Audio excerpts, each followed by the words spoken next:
Welcome to KRR kitchen. இன்றைக்கி நம்ம கிச்சனில் நல்ல ஒரு அருமையான குழம்பு ரெசிபி தான் பார்க்க போகிறோம். இன்றைக்கி நம்ம கருவேப்பிலை பூண்டு குழம்பு எப்படி செய்கிறதுன்னு தான் பார்க்க போகிறோங்க. இந்த குழம்பு பார்த்திங்கன்னா நல்ல சூடான சாதத்தில் போட்டு பிசைஞ்சு சாப்பிடும்போது டேஸ்ட்டு ரொம்ப அருமையாக இருக்கும். இட்லி தோசை கூடயும் வச்சு சாப்பிட்லாங்க. எப்படி செய்கிறதுன்னு நம்ம வீடியோக்குள்ளே போய் பார்ப்போம். அதுக்கு முன்னாடி நம்ம சேனலில் இப்போ தான் ஃபஸ்ட் டைம் பார்க்குறீங்கன்னா சப்ஸ்கிரைப் பண்ணி வச்சுக்கோங்க. கூடவே பெல் சிம்பல் ப்ரெஸ் பண்ணி ஆளுங்கிற ஆப்ஷனையும் ப்ரெஸ் பண்ணி வச்சுக்கோங்க. இப்போ வாங்க அந்த குழம்பு எப்படி செய்கிறதுன்னு பார்த்துடலாம். இப்போ குழம்பு செய்கிறதுக்கு அடுப்பில் ஒரு கடாய் வச்சுருக்கேன். ஒரு 2 டீஸ்பூன் அளவுக்கு நல்லெண்ணெய் சேர்த்துக்கிறேன். இந்த குழம்பு ஃபுல்லாகவே நல்லெண்ணெயில் தான் செய்யணும், அதுதான் டேஸ்ட்டு நல்லாயிருக்கும். இப்போ எண்ணெய் காஞ்சோன்னே 1 டீஸ்பூன் மிளகு, 1 டீஸ்பூன் அளவுக்கு சீரகம் சேர்த்துருக்கேன். இப்போ இது 2 நல்லா லைட்டாக பொரிஞ்சு வரட்டும். அடுப்பு தீயை குறைச்சி வச்சு ஃப்ரை பண்ணுங்கள். அப்போ தான் சீரகம் மிளகு கரிஞ்சு போகாமல் நல்லா வறுபட்டு வரும். இப்போ அது நல்லா வறுபட்டு வந்ததுக்கப்புறம் பார்த்திங்கன்னா ஒரு 20 பூண்டு பல் உரித்து வச்சுருக்கேன், அதை இதில் சேர்த்துக்கிறேன். பூண்டையும் சேர்த்து நல்லா வதக்கி எடுத்துக்கணும். வதக்கிட்டு அரைச்சி செய்யும் போது குழம்போட டேஸ்ட்டு ரொம்பவே அருமையாக இருக்குங்க. பூண்டு உங்களுக்கு எவ்வளோ தேவையோ அந்த அளவுக்கு சேர்த்துக்கலாம். நிறைய சேர்த்து செய்யலாம், ரொம்பவுமே நல்லது, டேஸ்ட்டும் நல்லாயிருக்கும். இப்போ 20 பல்லுக்கிட்ட சேர்த்துருக்கேன். இப்போ பாருங்கள், பூண்டு நல்லா பாதி அளவு வறுபட்டு வந்துட்டு இப்போ ஒரு 2 கைப்பிடி அளவுக்கு கருவேப்பிலை நல்லா அலசிட்டு வச்சுருக்கேன் ஃப்ரெஷ்ஷாக, அதை இதில் சேர்த்துக்கிறேன். அதே போல் தான் உங்களுக்கு குழம்பு எந்த அளவுக்கு தேவையோ அதுக்கு தகுந்த அளவு இந்த பூண்டு கருவேப்பிலையை சேர்த்துக்குங்க. சேர்த்து நல்லா வதக்கி விட்டுக்குங்க. இந்த கருவேப்பிலை இந்த எண்ணெயில் நல்லா வதங்கி வரணும். இப்போ பாருங்கள், நல்லா வறுபட்டு வந்துருச்சு. கருவேப்பிலை, பூண்டு, மிளகு, சீரகம் எல்லாமே நல்லா வறுபட்டு வந்துருச்சு. இப்போ இதை நல்லா ஆற வச்சு எடுத்துக்கிட்டு அதுக்கப்புறம் நம்ம இதை அரைச்சிக்கலாம். இப்போ இது நல்லா ஆறட்டும்.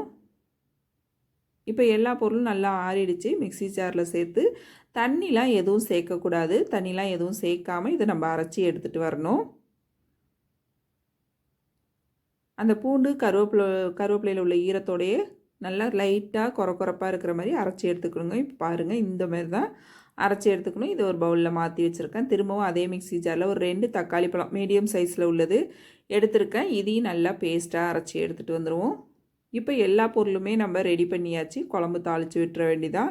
இப்போ குழம்பு தாளிக்கிறதுக்கு அடுப்பில் கடாய் வச்சுருக்கேன். ஒரு 3 டேபிள் ஸ்பூன் அளவுக்கு நல்லெண்ணெய் சேர்த்துருக்கேன்.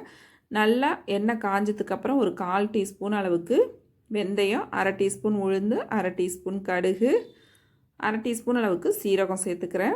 இப்போ இது எல்லாம் நல்லா பொரிஞ்சு செவந்து வரட்டும். கடுகு நல்லா பொரிஞ்சு வரணும். அதே போல் இந்த குழம்பு நல்லெண்ணெயில் செய்யும் போது தான் டேஸ்ட்டு நல்லாயிருக்கும். எண்ணெயும் கொஞ்சம் தாராளமாக சேர்த்து செய்யுங்க, அப்போ தான் குழம்பு டேஸ்ட்டு நல்லாயிருக்கும்.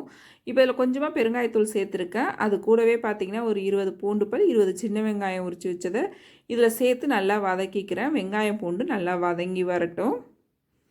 இப்போ வெங்காயம் பூண்டு ஒரு பாதி அளவு வதங்கினோடனே பார்த்திங்கன்னா நம்ம அரைச்சி வச்சுருக்க தக்காளியும் இது கூடவே சேர்த்து நல்லா வதக்கி விட்டுக்குங்க. இப்போ தக்காளி வதங்கி நல்லா எண்ணெய் பிரிஞ்சு வரணும். இந்த வெங்காயம் தக்காளி பழம் நல்லா வதங்கினா தான் குழம்புக்கு நல்ல ஒரு டேஸ்ட்டு கொடுக்கும்.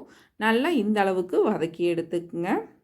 நல்லா வதங்கினதுக்கப்புறம் நம்ம அரைச்சி வச்சுருக்க அந்த கருவேப்பிலை மசாலாவையும் இதில் சேர்த்துக்குவோம். சேர்த்து நல்லா ஒரு 2 செகண்டுக்கு கலந்து விட்டுக்குங்க. இப்போ நல்லா இது ஒரு 2 செகண்ட் வதக்கணும்னா போதும். வதங்கி வந்ததுக்கு அப்புறம் தான் நம்ம இதில் மிளகாத்தூள், மல்லித்தூள்லாம் சேர்த்துக்கணும். இப்போ பாருங்கள், நல்லா வதங்கி வந்துடுச்சு. இப்போ இதில் 2 டீஸ்பூன் அளவுக்கு மல்லித்தூள் சேர்த்துக்கிறேன். 1 டீஸ்பூன் அளவுக்கு தனி மிளகாத்தூள் சேர்த்துக்கிறேன். இந்த மிளகாத்தூள் பார்த்திங்கன்னா உங்கள் காரத்துக்கு தகுந்த அளவு நீங்கள் சேர்த்துக்குங்க. நம்ம ஏற்கனவே இதில் மிளகோட காரமும் இருக்கும், அதுக்கு தகுந்த அளவு சேர்த்துக்குங்க. இது கூடவே ஒரு 1/2 டீஸ்பூன் அளவுக்கு மஞ்சள் தூளும் சேர்த்துக்கிறேன். இதுக்கு பதிலாக நீங்கள் உங்கள்கிட்ட குழம்பு மிளகாத்தூள் இருந்தால் கூட அதில் ஒரு 2லேருந்து ஒரு 3 டீஸ்பூன் உங்கள் காரத்துக்கு தகுந்த அளவு சேர்த்துக்கலாம். இப்போ நல்லா சேர்த்து விட்டு ஒரு 2 செகண்டுக்கு அந்த மசாலாவை நல்லா வதக்கி விட்டுட்டு பார்த்திங்கன்னா ஒரு சின்ன நெல்லிக்காய் சைஸ் புளி எடுத்திருக்கேன், அதை கரைச்சி வச்சுருக்கேன், அதை இதில் சேர்த்துக்கிறேன். இந்த குழம்புக்கு தக்காளி கொஞ்சம் அதிகமாகவும் புளி கொஞ்சம் கம்மியாகவும் சேர்க்கும் போது டேஸ்ட்டு நல்லாயிருக்கும். அதனால தான் சின்ன நெல்லிக்காய் சைஸ் புளி எடுத்திங்கன்னா போதும். இதிலே தேவையான அளவு உப்பு சேர்த்து நல்லா ஒரு 2 செகண்டுக்கு வதக்கி விடுங்க. இப்போ இதில் தேவையான அளவு தண்ணி ஊற்றி நல்லா கலந்து விட்டுக்குங்க. குழம்பு கொஞ்சம் திக்காக தளன்னு இருந்தால் தான் சாப்பிட்றதுக்கு டேஸ்ட்டு நல்லாயிருக்கும். அதனால் பார்த்திங்கன்னா ஒரு மீடியமாக தண்ணி ஊற்றிக்கிங்க, அதிகமான அளவு ஊற்றிட வேண்டியில. நான் 1 டம்ளர் அளவுக்கு தண்ணி ஊற்றிருக்கேன். நல்லா கலந்து விட்டுக்குங்க. இந்த பக்குவத்துக்கு தண்ணி ஊற்றி கலந்து எடுத்துக்குங்க. இப்போ இந்த குழம்பு பார்த்திங்கன்னா கொதிச்சதுக்கப்புறம் நல்லா திக்காகி வந்துடும். இது நல்லா ஒரு 5லேருந்து 10 நிமிஷம் நம்ம கொதிக்க வைக்கணும். நல்லா கொதித்து எண்ணெய் பிரிஞ்சு வந்தால் தான் குழம்போட டேஸ்ட்டு அருமையாக இருக்கும். இப்போ இது நல்லா கொதிக்கட்டும். இப்போ பாருங்கள், குழம்பு நல்லா கொதிச்சிடுச்சு. இந்த அளவுக்கு நல்லா கொதித்து திக்காகி வரணும். குழம்பு பாருங்கள் எந்த அளவுக்கு நல்லா திக்காகி சூப்பராக அருமையாக இருக்குது பாருங்கள். நல்லா இது போல் எண்ணெய் பிரிஞ்சு வரணும். அப்போ தான் டேஸ்ட் அருமையாக இருக்கும். இப்போ கடைசியாக இதில் பார்த்தீங்கன்னா 1 டீஸ்பூன் அளவுக்கு வெல்லம் சேர்த்துக்கிறேன். இது சேர்க்கும் போது டேஸ்ட் இன்னுமே நல்லா எடுத்து கொடுக்குங்க. அவ்வளோதான். நல்லா கலந்து விட்டு இன்னும் 2 செகண்ட் கொதிக்க வச்சோம்னா போதும். நம்மளோட கருவேப்பிலை குழம்பு ரொம்ப சூப்பராக அருமையாக ரெடி ஆகிடுச்சு. அவ்வளோதான். நல்லா இந்த குழம்ப சுட சுட சாதத்தில் போட்டு வெறும் ஒரு அப்பளம் வச்சு சாப்பிட்டாலே போருங்க. டேஸ்ட்டு ரொம்ப அருமையாக இருக்கும். இது வந்து சாப்பாட்டுக்கு மட்டும் கிடையாது, இட்லி தோசை கூட வச்சு சாப்பிடும்போது இன்னுமே டேஸ்ட்டு ரொம்ப அருமையாக இருக்குங்க.